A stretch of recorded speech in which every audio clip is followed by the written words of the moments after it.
네, 오늘은 직업 형편에 만족하지 말고 더욱 높은 곳을 바라보자, 이런 주제로 말씀을 드립니다. 낮은 곳에서는 시야가 가리고 비전이 보이지가 않습니다. 그러나 정상에 올라서면 그냥 시원하고 전망이 넓어지게 되죠. 인생은 욕망과 두려움으로 풀리지 않고 지혜와 믿음으로 풀려 나갑니다. 바느질 할 때 실타래가 엉키면 바느질이 안 되지. 바늘에 아무 문제가 없어도 실이 엉키면 바느질이 안 됩니다. 어부들도 그물을 잡아당길 때 밧줄이 엉키면 어획이 안 됩니다. 바느질을 하던 연을 날리던 아니면 그물을 당기던 엉키지 않아야 하는 것이죠. 그런데 그보다 훨씬 더 복잡한 것이 인생의 문제를 풀어 나가는 것입니다. 형통할 때도 있고 곤고할 때도 있고 올라가는 길도 있고 내려가는 길도 있고 바느질 실타래로 엉키지 않아야 되지만 우리 인생의 문제도 한번 얽히면 풀어나가는 것이 쉽지가 않습니다. 성경에 이런 말이 있습니다. 하나님이 곧게 하신 것을 누가 굽게 할 수 있으며 하나님이 굽게 하신 것을 누가 곧게 펼 수 있겠느냐. 평양감사도 본인이 하기 싫으면 못하지만 인생 만사를 풀어나가는 것도 내 뜻대로 안 됩니다. 막힌 길도 있고 구불구불한 길도 있고 가시밭길도 있고 어떤 때는 한 걸음을 헤쳐나가는 것이 얼마나 어려운지 한 걸음을 떼는 것이 천건 만건입니다. 자, 오늘 새해 세 번째 주일인데 1월 7일 첫 번째 주 여호와를 앙망하자. 대박을 꿈꾸지 말고 한 걸음 한 걸음 성실히 기초를 닦으며 걸어갈 수 있도록 하나님을 앙망하자 말씀을 드렸습니다. 지치고 피곤할 때 우리가 하나님을 바라볼 때마다 하나님을 기다릴 때마다 하나님이 독수리같이 날개칠 수 있는 새 힘을 주시기 때문입니다. 그리고 지난주 두 번째 주 조바심을 버리고 이 인간의 조바심의 문제, 이 조바심을 버리고 이제 기도하는 법을 배우고 하나님을 의지하는 법을 배우자, 그런 말씀을 드렸습니다. 마음이 불안하고 조바심이 생기면 되는 일이 별로 없습니다. 심지어 의사들도 수술하다가 그냥 거즈를 넣어놓고 가비도 넣어놓고 수술 끝났다고 봉합해버립니다. 가지 많은 나무 바람 잘 날 없다고 사람들은 조급하지 않아야지, 불안해하지 말아야지, 마음을 먹어도 결심을 해도 그것이 잘 안 됩니다. 그래서 주초를 의지하고 마음을 지키려고 하는데 그것도 그때뿐이죠. 연신 연기를 내뿜으면서 또 마시면서 그래도 이 마음이 정리가 안 됩니다. 잘 되면 교만하고 안 되면 불안하고, 이것이 하나님이 주인 되지 못한 사람들의 마음입니다. 이걸 어떡합니까? 어떻게 고치겠습니까? 연이 저 골짜기에 박혀 있으면 아이고 연줄이 끊어졌구나, 줄 끊어진 것을 압니다. 근데 사람이 잘 될 때는 교만하고 안 될 때는 불안하고, 이것이 하나님과 내가 멀어지고 하나님과 내가 끊어졌기 때문입니다. 진심으로 하나님을 믿지 않고 어린아이처럼 순종하지 않을 때 스스로 주인된 인생은 자꾸 불안해지는 거죠. 내가 다 책임져야 되고 내가 다 지고 가야 되니까 하나님이 주인 되지 못한 인생은 자꾸 불안해지는 거예요. 그러므로 우리는 사람이 떡으로만, 경제력으로만 사는 것이 아니다. 하나님의 진리, 하나님의 말씀으로 살아야 된다는 것을 우리가 확실히 믿어야 하겠습니다. 우리 주변을 살펴보면 생각보다 마음이 불안하고 이 조바심을 내는 분들이 많습니다.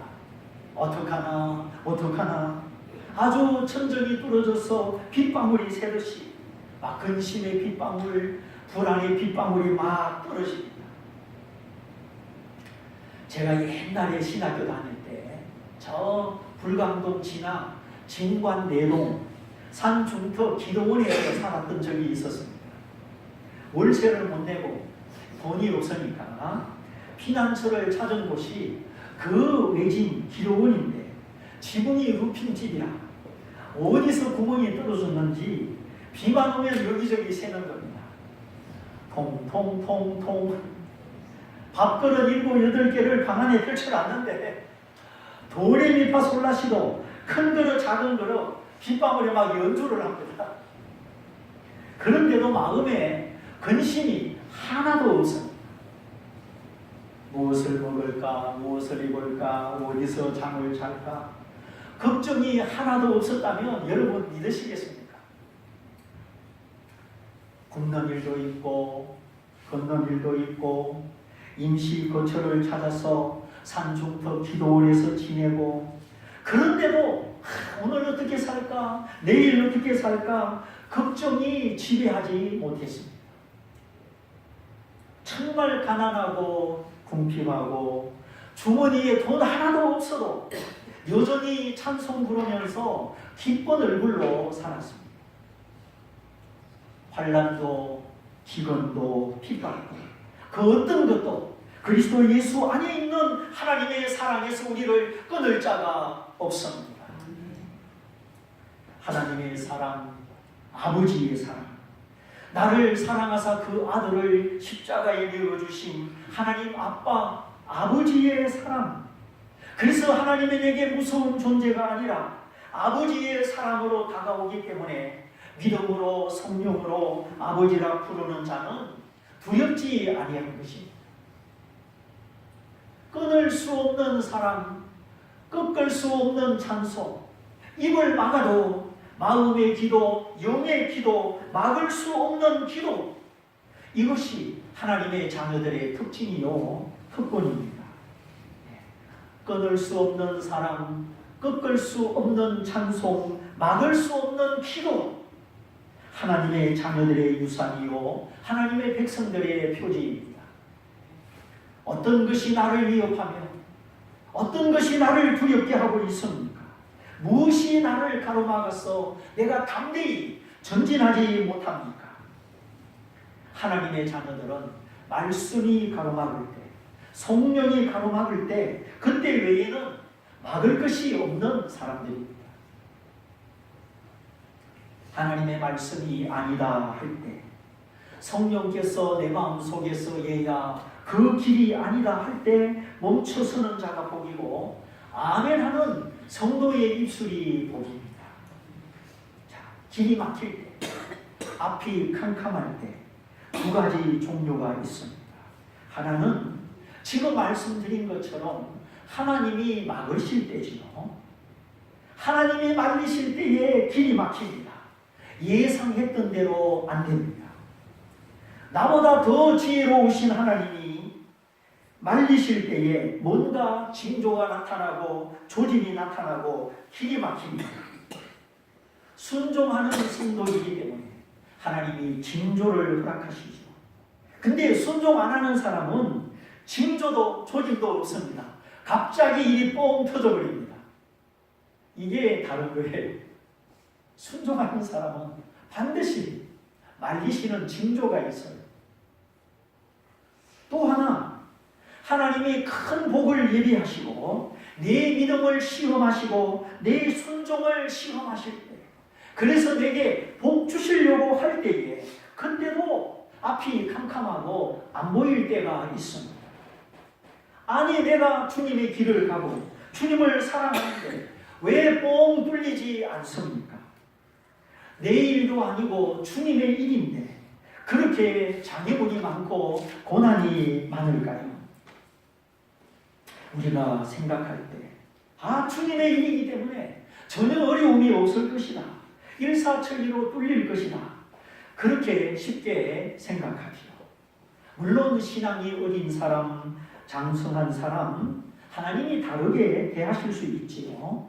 어른이 지는 지게와 중학생이 지는 지게는 새끼줄이 길이가 다르고 작습니다. 그러면 믿음이 장성하고 주님을 사랑하고 내 일이 아니라 주님의 일을 하는데 왜 어려움이 있고 장애물이 생기는가? 그것은 우리의 믿음이, 우리의 그릇이 더 커지기를 바라는 아버지의 마음 때문입니다. 쉽게 되는 것도 은혜이지만 때로는 많은 고초와 환난을 겪어서 기도하고 이기고 그래서 성취하는 것도 하나님의 은혜가 있는 것입니다. 그것은 우리의 믿음이 커지기를 바라는 주님의 마음인데, 자식을 심부름시키고 일처리를 잘했을 때에 일이 잘된 것이 더 기쁩니까? 내 자녀가 이만큼 컸다는 것이 더 기쁩니까? 자식을 기르는 부모는 자식이 심부름을 잘한 것도 기쁘지만 이만한 일을 해낼 수 있을 만큼 이렇게 성장했구나. 어느덧 훌쩍 커버린 성장한 자식의 모습, 그것이 100배, 1000배로 더 기쁜 것입니다. 그러면서 마음에 어떤 생각이 듭니까? 조금만 더 크면, 이만큼만 크면 이제 물려줘야겠다. 부모는 자기가 하던 일, 자기가 누리던 복을 자식에게 물려주고 싶은 마음이 있는 것입니다. 자격 있는 자녀에게 물려주는 것은 잘못된 일이 아닙니다. 하여튼 부모는 자식을 늘 지켜보고 언제 물려줄까, 언제 이 회사를 넘겨줄까 생각하면서 내 자식이 조금 더 잘하고 조금 더 지혜롭게 이제는 원숙하게 장성하기를 기다리는 것입니다. 그러므로 하나님이 우리에게 직분을 맡기고 당신의 일을 시키실 때 모든 것이 척척 열리고 수월하고 그래야 되는 것 같은데 실상은 그렇지 않을 때가 있습니다.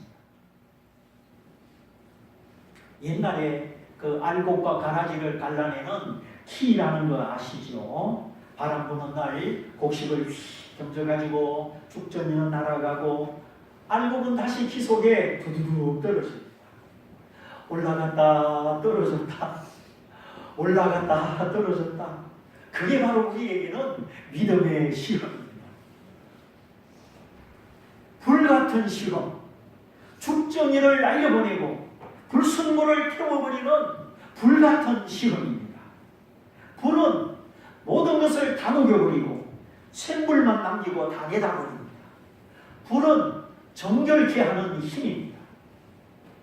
그러므로 불같은 시험 만나도 겁내지 맙시다. 찬송가 가사도 있지요.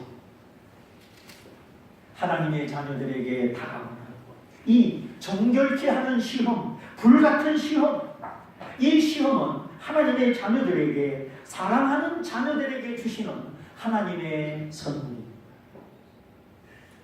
하나님의 선물, 우리로 교만하지 않게 하시고 하나님 대신 헛된 것을 가지고 만족하지 못하게 하시고 돈 사랑, 자기 사랑, 쾌락 사랑하다가 하나님 잃어버리고 지옥 가지 않도록 하나님이 사랑하는 자녀들에게 임하는 그 불같은 시험이 우리에게 결국 하나님의 선물이 되는 것입니다.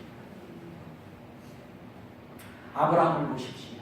아브라함아, 너의 독자, 너의 사랑하는 아들 이삭을 모리아산에 데려다가 제물로 바쳐라. 하나님 참 약속하시지.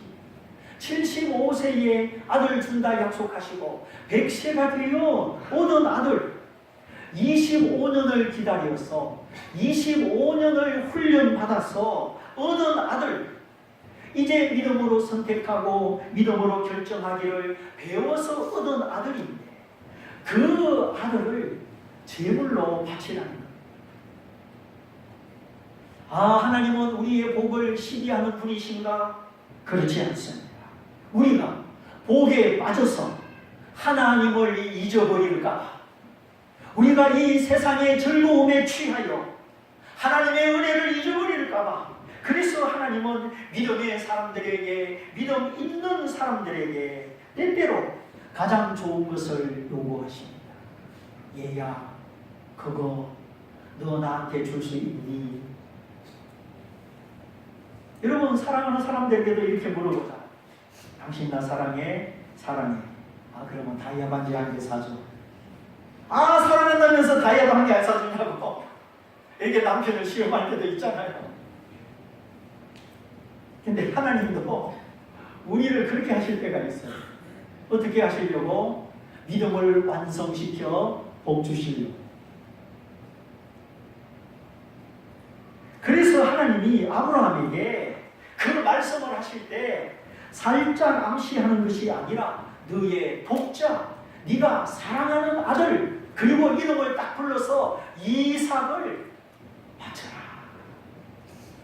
아주 하나님이 아브라함의 마음을 후벼 파듯이 그렇게 구체적으로 콕 집어서 말씀하시는 겁니다. 빠져나갈 수 없도록 두리뭉실하게 말씀하는 게 아니라, 아니 아브라함이 귀가 먹었나요? 아브라함이 하나님의 말씀을 못 알아듣나요? 그것도 아니었죠. 아브라함은 그 소돔성 고모라 성이 멸망당하는 것을 보는 순간 세상의 허무함을 더 똑똑히 깨닫게 되었습니다. 세상의 재물, 일가 친척, 아끼는 사람 모두 유황불에 타서 다 없어질 때 아브라함은 하나님 없는 인생이 얼마나 허무한가, 오래 참으시는 하나님이 한번 심판을 시작하실 때 얼마나 무서운가, 그걸 분명히 깨달았습니다. 그리하여 이제 저 남쪽 브엘세바로 이사간 다음에 거기서 무슨 나무를 심었습니까? 죽지 아니하는 생명, 영생을 상징하는 에셀나무, 영생의 나무를 심었습니다. 광야의 가시떨기는 고난을 상징하는 나무. 그러나 이 에셀이라는 나무는 오래 사는 나무인데 영생을 상징하는 나무입니다. 아브라함이 소돔과 고모라가 멸망한 다음 그 수많은 나무 중에 의도적으로 선택하여 심은 나무가 에셀나무라는 것입니다. 선택하여 심은 나무. 하나님의 심판을 이기고 영원히 살 수 있는 생명, 안식하는 생명, 곧 하나님의 나라 천국을 더 사모하게 됩니다. 지금까지 아브라함 안에 영광의 하나님이 계시고 영생의 하나님이 함께 하셨지만은 아브라함은 소돔과 고모라의 멸망을 두 눈으로 보는 순간 그 이후부터 확실히 더 뚜렷하게 하나님의 나라를 사모하게 된 것입니다. 우리가 하나님을 믿고 신앙생활하다가 긴가 민가 하던 거, 이렇게 할까 하지 말까 두 마음을 품은 거, 그런 것이 확 깨달아지고 우물쭈물할 때가 아니구나, 양다리 걸칠 때가 아니구나 확실히 깨닫고 얼른 돌이켜 하나님의 편에 선 적이 있었습니다. 그런 경험이 있어야 더 높은 곳을 사모하는 하나님의 자녀입니다. 하나님의 자녀가 더 높은 지혜, 더 높은 영광을 바라볼 때 우리가 땅의 것을 벗어나 하늘의 소망으로 살게 되고 내가 생각하는 것, 내가 걸어가는 발자국 그 자체가 천국이 되는 것입니다. 제가 항상 강조하는 것, 천국은 죽어서만 미래적으로만 가는 곳이 아닙니다. 지옥도 마찬가지. 불로 소금 치듯하고 그 마음의 분노의 불, 원망의 불이 꺼지지 않는 마음의 지옥, 현재적인 지옥도 있습니다. 그래서 분노하여 사람을 죽이고 분노하여 불을 지르고 그게 다 마음의 지옥입니다. 이러한 현재적인 지옥을 살아가는 신자는 후회는 하지만 회개는 하지 않습니다. 후회한 것은 여러분 회개가 아닙니다. 회개는 하나님을 향하여 유턴하듯이 방향을 확실히 돌리는 거죠. 다시는 두 마음이나 양다리 걸치기나 할까 말까 그런 상태에 머무는 것이 아닙니다. 자, 보십시오. 다윗을 향하여 창을 던지는 사울. 다윗이 보는 앞에 누워 잠을 잘 때 옷자락만 살짝 빼고 죽이지 않습니다. 아무것도 모르고 잠이 깨어 사울이 저만치 가고 있을 때 내 아버지여 내가 어찌 왕을 해치려 한다고 생각하십니까? 여기 보십시오. 왕이 잠든 사이 왕의 옷자락이 여기 있으나 왕의 생명은 여전히 있습니다. 다윗이 막 소리치면서 내가 죽일 수 있었지만 복수할 수 있었지만 그렇게 하지 않았음을 증거합니다. 그때사 네가 다윗이냐 내 아들 다윗아 너는 나보다 의롭구나. 나는 선을 악으로 갚았지만 너는 악을 선으로 갚으니 나보다 의롭구나. 하나님이 함께 하시기를 바란다. 다시는 내가 너를 뒤쫓지 않겠다. 다윗이 하나님의 의와 정직을 보여줄 때마다 순간순간 후회하고 뉘우치기는 하였습니다. 그러나 사울은 결코 회개하지 않았습니다. 또다시 창을 던지고 또다시 시기하고 또다시 미워하고 결국 블레셋 군대와 전쟁이 일어났을 때 길보아 산에서 죽고 그러므로 이런 악함과 약함이 우리 안에 다 있기 때문에 하나님은 오늘 우리의 믿음, 우리의 성품에 만족하지 아니하시고 때때로 불같은 시험을 주시는 겁니다. 내가 여기 이 시험에 삼킴을 당할 것인가? 아니면 내가 이 시험을 이겨 정금같이 나올 것인가? 긴가민가 미적미적 주저주저하는 우리에게 하나님은 시험을 주시고 훈련될 수 있는 기회를 주셔서 우리로 더 높은 곳을 보게 하시고 더 높은 삶을 살게 하시는 것입니다. 시편에 보면 그래서 주여 나의 발을 사슴과 같이 높은 곳을 다니게 하소서. 다윗은 이 세상의 삶이 정글과 같고 온갖 불의와 속임과 무너지는 독사와 맹수들이 가득한 곳임을 알았습니다. 그래서 나의 발을 사슴처럼 높은 곳을 다니게 해 주십시오. 여러분, 사슴은 약합니까? 강합니까? 그러면 사슴이 높은 곳 말고 저기 낮은 곳에 평지에 있다면 거기 누가 삽니까? 거기는 사자와 늑대, 강포한 동물들이 삽니다. 그러면 사슴이 풀이 많고 샘물도 흐르고 살기 좋고 평안하다고 그 낮은 곳에 살면 어떻게 되겠습니까? 틀림없이 사자의 밥이 되거나 늑대의 표적이 될 것입니다. 그래서 다윗은 자신을 연약한 사슴에 비유하면서 주여 나의 발을 내 인생의 걸음을 사슴같이 높은 곳에 다니게 해 주십시오. 그렇게 기도한 것이죠.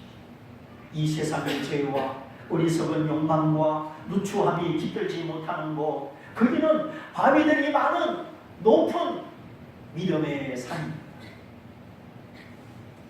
평지에서는 사자가 사슴보다 빠릅니다. 순간 속도가 빠르죠. 그러나 바위와 바위를 뛰어넘는 높은 산 비탈길, 거기는 사슴이 더 빠릅니다. 왜냐하면 사자는 몸이 육중하고 사슴은 가볍고 날렵하기 때문이죠. 사슴 다리를 보세요. 얼마나 가냘합니까? 그래서 바위와 바위를 뛰어넘는 겁니다. 다시 말하면 하나님의 자녀는 세상을 사랑하고 그 마음이 근심과 욕망과 번뇌로 무거우면 안 되는 겁니다.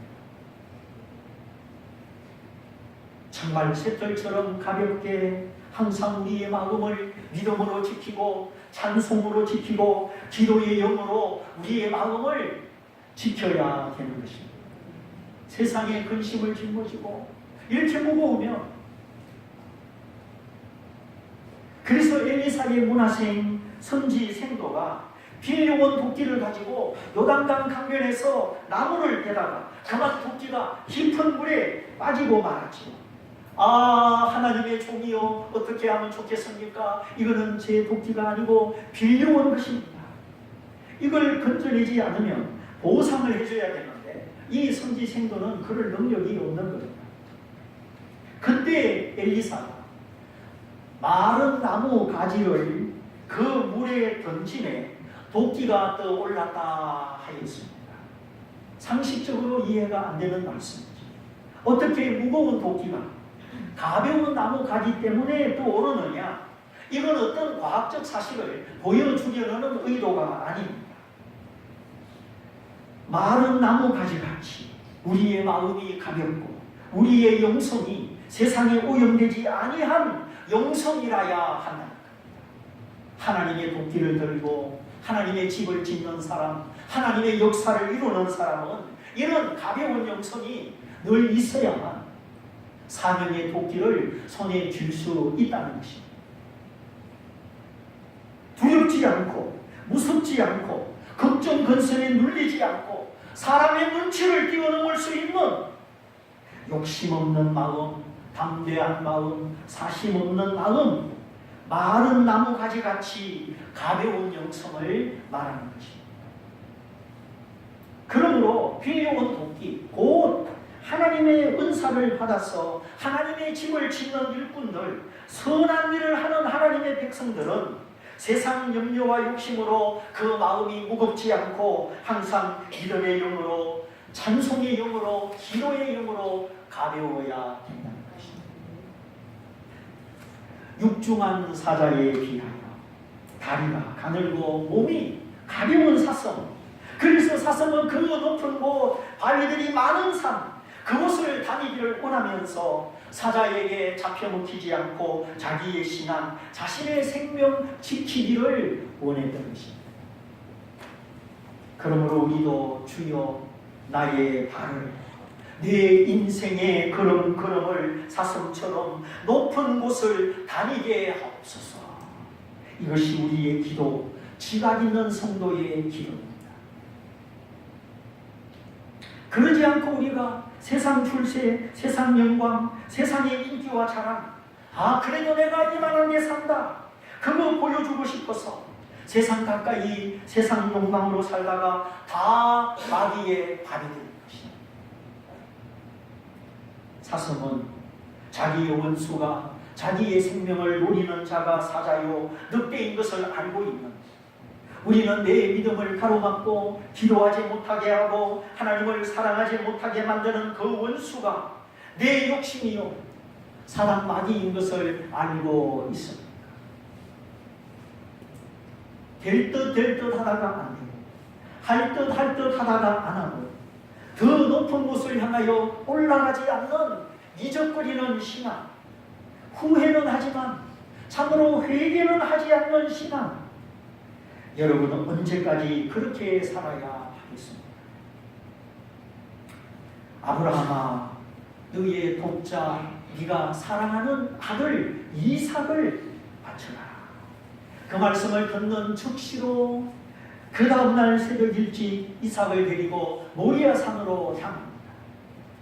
이제 손을 높이 들고 제물을 잡으려고 할 때 하나님이 급하게 아브라함을 두 번 부르시죠. 아브라함아, 아브라함아, 이제야 네가 나를 경외하는 줄 알았다. 이제야 라는 말은 이때까지는 경외를 안 했고 이제 경외를 시작했다 그런 뜻이 아닙니다. 지금까지도 아브라함은 하나님을 경외하여 믿음과 순종으로 살았는데 가장 귀한 아들, 존귀한 아들을 순종하여 바치는 걸 보니까 네가 나를 경외하는 줄 내가 확실히 알았다, 분명히 알았다 그런 뜻입니다. 하나님의 마음에 확신을 줄 만큼 나의 행위가, 나의 신앙 인격이 하나님의 마음에 의심 없는 확신을 줄 만큼, 그것이 아브라함의 순종인데, 아브라함의 순종은 즉각적인 순종이요, 의논하지 않는 순종이요, 끝까지 순종이었습니다. 그리하였을 때 하나님이 그 제사를 멈추게 하시고 여호와 이레, 하나님이 준비하신 풀숲의 어린 양으로 제사드리게 하셨죠. 보라, 세상 죄를 지고 가는 하나님의 어린 양이로다. 우리 주 예수 그리스도는 우리를 위하여 하나님이 준비하신 속죄의 어린 양이었습니다. 우리가 하나님을 사랑한 것이 아니라 하나님이 먼저 우리를 사랑하사 내가 죄인이었을 때에 그 아들을 십자가에 내어 주셨습니다. 나 때문에 살찢고 피 흘리시고 그 생명 바쳐 내 모든 죄를 사하시고 하나님의 자녀 삼아 주셨습니다. 그러므로 두려워하지 말고 예수님만 바라보십시오. 예수님만 믿으십시오. 그러면 성령이 내 안에 오셔서 더 똑똑히 예수님의 영광을, 예수님의 권능을 보게 해 주십니다. 그러므로 인생의 역경과 파도, 불같은 시험, 두려움과 근심이 찾아올 때 우리가 뒤로 물러갈 것이 아니라 하나님이 이 시험을 통하여 내게 믿음을 주시는구나. 나로 하여금 온전히 구비하고 준비된 믿음의 사람, 하나님의 복을 담을 수 있는 믿음의 그릇을 만들어 주시는구나. 세상 욕망, 세상 거짓에 내 생명 빼앗기지 말고 진실하게 예수 믿어 영생 얻으라 하시는구나. 환난의 날에 예수 영접하고 새 생명, 새 사람 되시고 이미 믿는 우리가 시련과 고난을 당할 때 하나님이 날더러 이 높은 곳을 바라보라 하시는구나. 사슴의 발과 같이 마귀의 밥이 되지 않고 세상의 종이 되지 않고 주와 동행하는 자, 하나님께 피하는 자, 그리하여 하나님의 생명과 평강을 누리라 하시는구나. 이제 불같은 시험이 오고 뒤로 물러가지 말고 세상 사랑하는 마음, 어리석고 거짓된 생각을 다 복종시키고 훨씬 더 깊은 신앙, 성숙된 신앙 가져야 하겠습니다. 세상이 아닌 세상의 출세, 세상 자랑, 세상 편리, 하나님의 자녀가 그거 바라보고 그거 따라가다가 마귀밥이 되지만 이제 더 높은 신앙, 하나님의 곁에 온전한 인내를 이루어서 아브라함처럼 준비된 믿음, 온전한 믿음이 되셔서 내가 생각만 해도 하나님의 응답하시고 내가 생각하는 것마다 하나님의 기뻐하시고 예, 주님이 내 안에, 내가 주님 안에 혼연일체를 이루어서 주는 자녀, 베푸는 성도, 그래서 하나님이 은혜가, 하나님의 풍성함이 넘치는 자녀가 되시기를 주님의 이름으로 축원드립니다. 축원드립니다. 우리 말씀을 붙잡고 같이 기도하겠습니다. 주님, 내게 있는 믿음의 시험, 이것이 하나님이 나를 막으시고 말리시는 길인지 아니면 큰 복을 예비하시고 나를 단련하는 것인지 우리가 잘 구별하며 때를 따라 하나님 앞에 응답하고 높은 믿음으로 살아가는 우리가 되기를 원합니다. 우리 말씀을 붙잡고 같이 기도하겠습니다. 할렐루야.